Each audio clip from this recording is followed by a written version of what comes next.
What I would like to say is thank you, Adam, for being the first victim into this. I'm going to start No interviewing, problem. as people say, I'm going to start interviewing random YouTubers. I've already got a list of people who want to do it. But for anybody, Adam, tell them who you are and what you do. I'm currently North Devon's third biggest motovlogger, just behind C9 Adventures and Nathan Millwood, but I don't even count them as motovloggers, to be honest. If you have to travel to another country to make a vlog, then you're not a very good motovlogger, in my humble opinion. I just ride around on a old rusty Suzuki Bandit, just observing things and having mini adventures and having a laugh. I think the That's rate what I my do. bike's going at the minute, mine's a bit rusty too. What were you going to say? Well, oh, that's all I do, really. So, yeah. So for anybody that doesn't know Adam, I've been following you now for 2-3 years. Yeah, I probably, think probably longer. it has been a long time. We have never met, No, never actually been in. We've always sort of aimed for to be in the same place at the same time, but we've never actually got there due to everything and anything. But what made you come across the motovlogging? What made you actually start doing what you do? so okay, so I got a motorcycle because I always wanted one, and then it was probably about a month before my 30th birthday, and I was like, all right, I'm gonna have to crack this down. I'm gonna have to do it. So booked my CBT, started riding. It was also because I moved like 4 miles away from where I worked. I used to walk to work. When I moved, obviously, couldn't. It's only a mile. Uh, but there, I moved too fast. So I got a bike, and then I don't know. Every person I've spoken to who's got into motovlogging has always started with the big Americans, like years ago. So like, I can't even think of any of them now. Like Motonicity, uh, Do It with Dan, World Terrific, All and those then they nearly find, world TV show grade ones now. yeah, and then they find like Spicy 110, and then from Spicy they find people like us. Yeah. So I started doing that, and then I thought I can do that. It's easy, isn't it? And it wasn't so easy, but yeah, it's good fun. I think I first started. What actually got me into it was I was actually watching YouTube at the time, and I was into motorbikes. So you were googling constantly different motorbikes, and a fella and girl from London turned up, non-angry biker and pickle poo, and he was actually using his phone inside his helmet.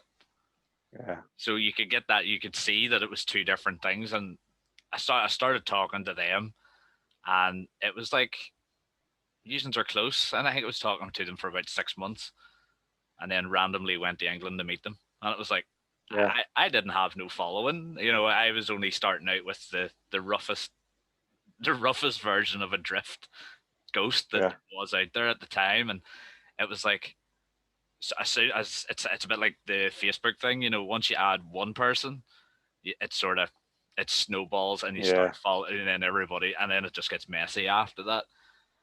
I think for yourself, I think your content specifically for me would be where you live yeah. and your sense of humor as well. Your sense of humor at times you sort of go, is he being serious? And then you catch something in there that's like, no, that's not serious. That's it. And I, sorry, I no, said go this ahead. to my friends. I said this to my friends today, actually, because in my latest video, I said I'm mildly retarded, and I was saying to my friend earlier, I was like, I hope they know I'm joking about that. And I said, I'm sure some people watched that and thought that explains quite a lot, Yeah. but no, I'm not mildly retarded. Just put it in for a laugh. I think sometimes you have to be, especially in what we do. You have to. I mean, like 99% of my content is riding to work or riding home, Yeah, and half the time I'm stuck in traffic, and you have to make it funny, or you have to yeah, even just put, you have to maybe go and pick on one of the big Americans, or you have to pick on, like I have just put out today, the new video, and sort of throw back at Spicy and go, I have this opinion. I honestly think the whole video response thing is a bit lost. I mean, at one point, everybody was firing video responses indirectly and directly and stuff like that there, and the next minute it just died off. So it did. But it's one of those things that, you're ever changing. What made you go for the Bandit? After you obviously you progressed and you were shopping for bikes. So what made you go, that's something that... The honest answer is it was the only thing I could swap my current bike with, because I bought a ZX6R as my first big bike. Oh yeah, because the seat and everything was ripped on it. Yeah, because I always wanted one, and then I got it, and I realised it's not quite for me. So I was looking. I put it up for sale, and someone said, "I've got a Bandit if you want to swap." Yeah. I said, "I'll come and have a look." So I had a look, and it was quite rough. It was like a skinhead, tattoos on his head, big like bodybuilder. And I said, "Should we go into this pub just to sign all the paperwork?"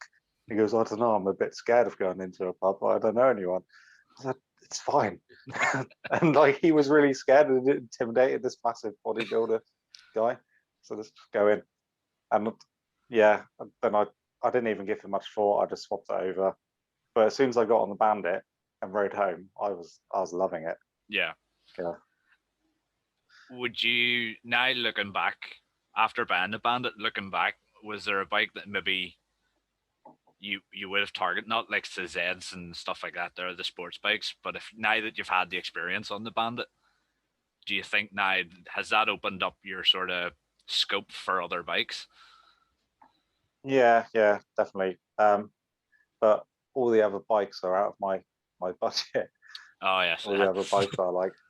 Yeah, I do like the retro style modern bikes you get. Yeah.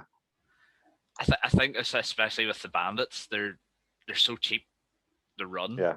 There's so, I mean, my cousin had two. He had two 600s and two 1200s, and I idolized those two bikes myself.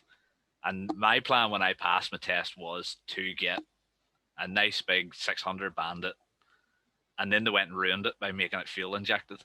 And I was like, I don't want that now. And then all the older ones, especially in Northern Ireland, get held by their owners and chopped into a billion pieces, and they always get chopped up, reorganized, as I call it. And it's some of them aren't nice. I mean, some of the examples I've seen, you sort of go, do you actually think that's a nice bike? Because it's like, no. The only good examples I've seen has cost them thousands of pounds to do, and they might as well have just bought a nicer bike. Everything's custom on it, and replacing it isn't easy. Yeah. No. I want to keep mine as stock. Yeah. As I know you commented on that recent video that I put out about doing your direct access and stuff. Yeah. Is that a plan that's coming up in the future, or definitely me doing my direct access? Yeah. What do you mean? That's a full license, isn't it? Yeah. I've got a full license. Oh, have you? I thought you were. Yeah. I actually thought you were A2. That weird sort of category that it's just under a weird license. I'm unrestricted to get whatever I like.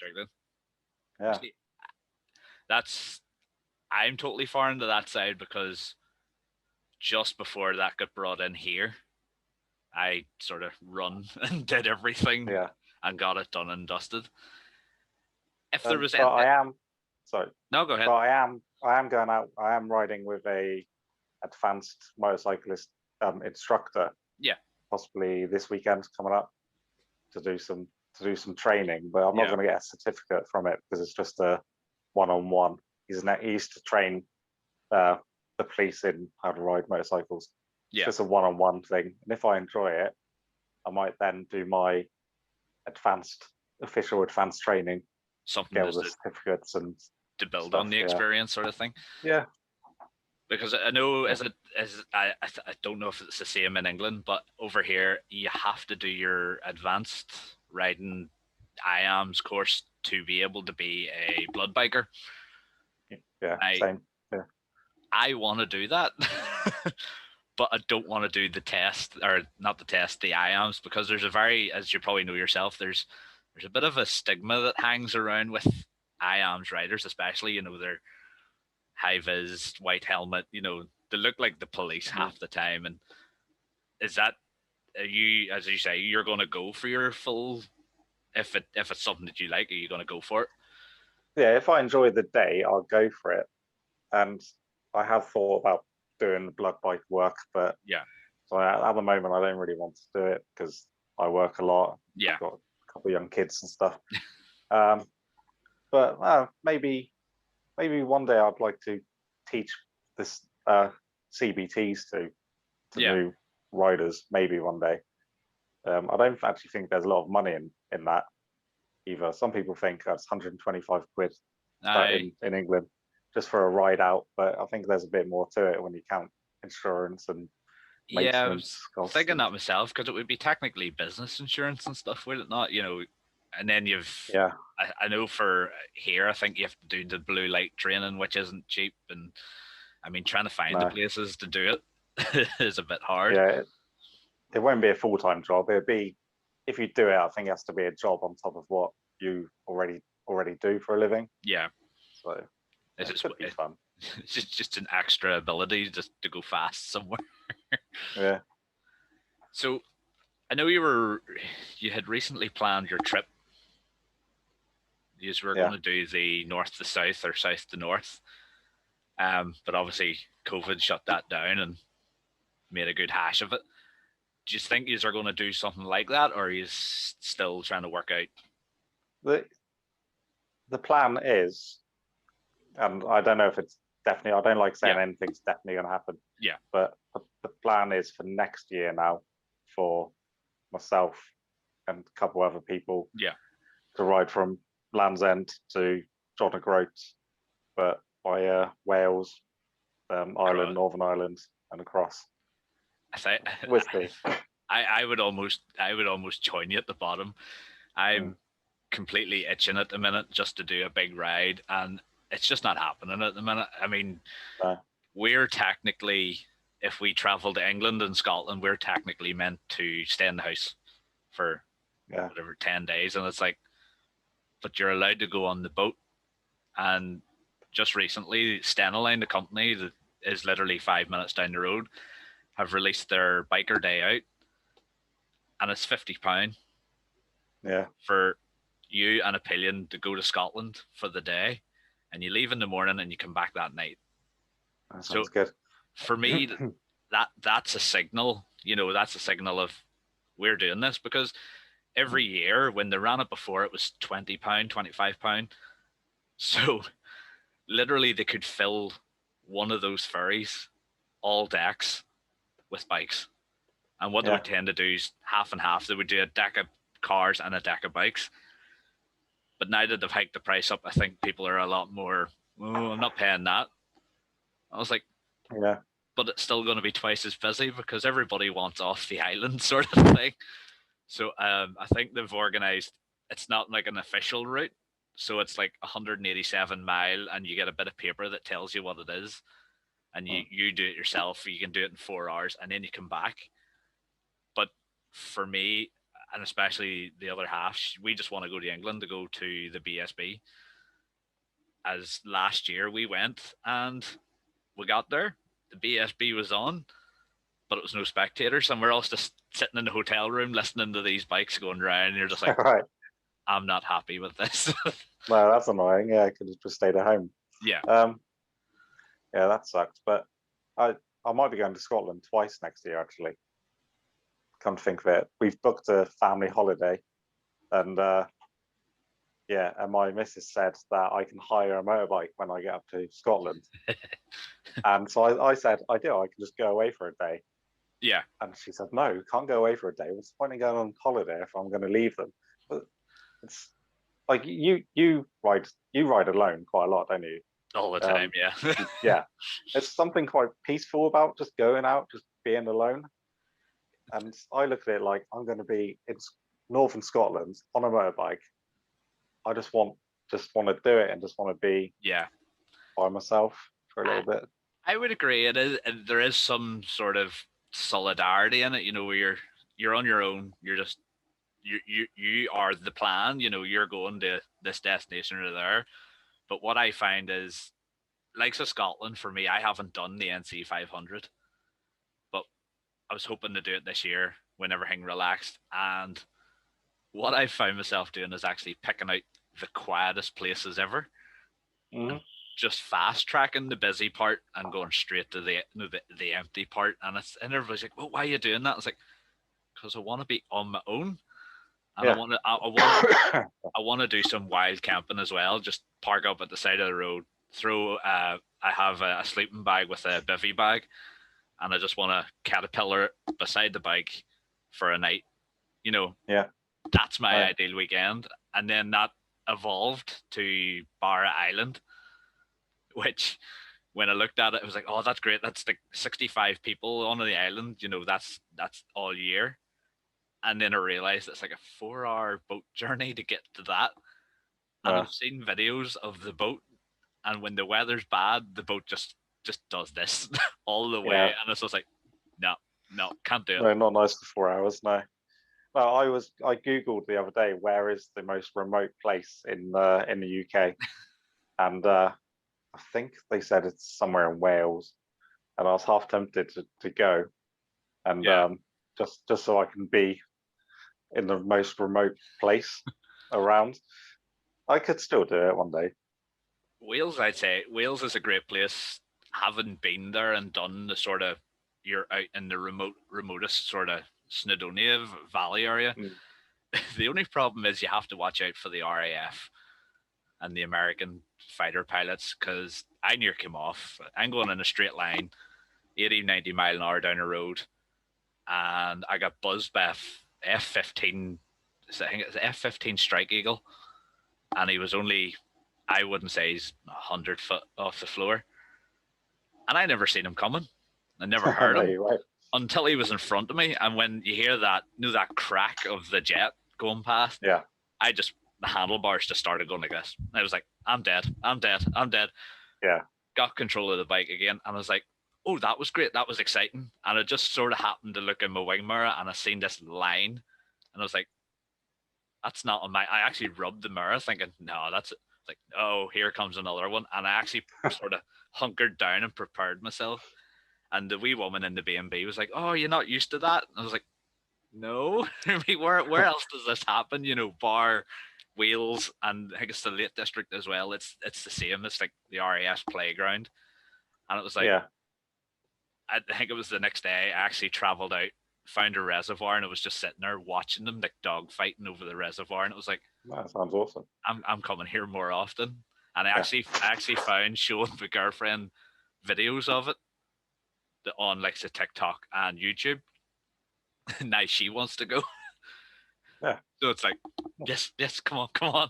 But then obviously with the fines and stuff, I would get, was it a €200 fine for crossing down into the south of Ireland, and then I get a fine when I get into Wales.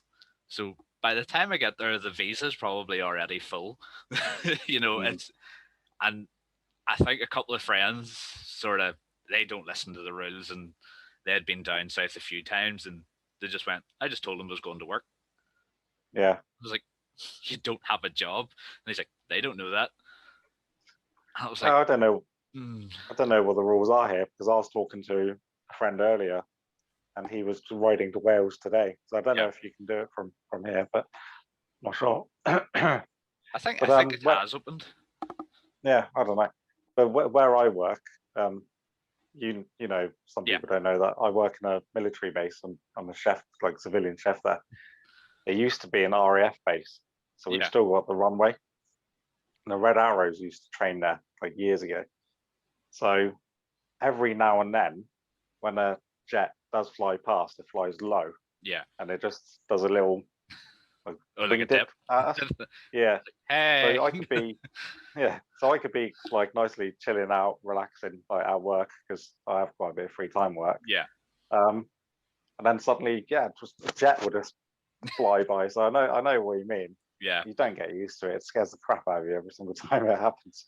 I think I did the Army Cadets for years, and we used to go to a place up near Londonderry, sort of the coastal area, and it was an army base itself, but it had runways that suited the Globetrotter, the big Yeah. massive cargo carrier, and the cadets used to use it as like an ambush. You go out and go into a fake ambush and stuff, and we were lying in wait, and we were lying just on the lip of the bottom of the runway, and we could see more cadets coming down towards us. So we were getting ready, and the next minute, all these lights came on, sirens were going off, and we were like, "Uh oh, what have I done? What have I done?" What had actually happened was an Aer Lingus flight had mistaken that runway for a runway that was 30 mile away, Yeah. and was landing in the base. So there's us lying in the middle of an army base with an Aer Lingus jet coming down. We're just like, but of course, I camp that's semi-deserted most of the time. Thousands. There's just like, where did all these people come from? All these armed men just turned up, and I was like, okay. And even the train went past, and you could see people looking out, going, what's going on over there, sort of thing. And I was like, some of the experiences that I've had with that sort of stuff, they're really surreal. And with being from Northern Ireland, you can't talk about that thing openly, especially in like schools and stuff, because you got the divide and the problems and stuff. And I was doing all these cool things and going to Germany and driving tanks about the place, and I couldn't tell nobody when I get home. I'm sitting here like, I've got all these videos. I can't show anybody these. But I think that's how we sort of knew about motorbikes and stuff when we were in the cadets, was because there used to be a couple of the guards. They used to have, I think one had a Hayabusa. We understand now why he had it, and the other guy had like a ZX10 or a ZX12. And they used to every morning just cane it down the taxiway and then drag race each other up the main runway to the guard room. And you were like, really? You just live like, if they had went like turned to left and went right, they were 2 minutes from their house up at their work, and it was like, I want to do that. And I think you had mentioned one time before about a video that you were going to do. Yeah, you're going to race something like that. I asked if I could race the ZX6R down runway, and they told me only if I had a car in front of me, like escorting me basically. And I said, "Can you get a car that's fast enough and that can accelerate fast enough?" And we couldn't. We found it difficult to find one. Yeah. And I've been on that runway since, and I wouldn't want to ride fast on that runway. It hasn't been used in in years. It's all overgrown. I think what they did with the one that we used to go down to was they actually put bollards halfway every sort of quarter mile to put like just these massive bollards, but they didn't tell anybody. No. Which I don't think worked in their favor a couple of times, because a couple of guys had rode off cars, because we're going down at like 2 a.m, racing up the runway thinking there was nothing there, and then smashing into a bollard going, where'd that come from, sort of thing.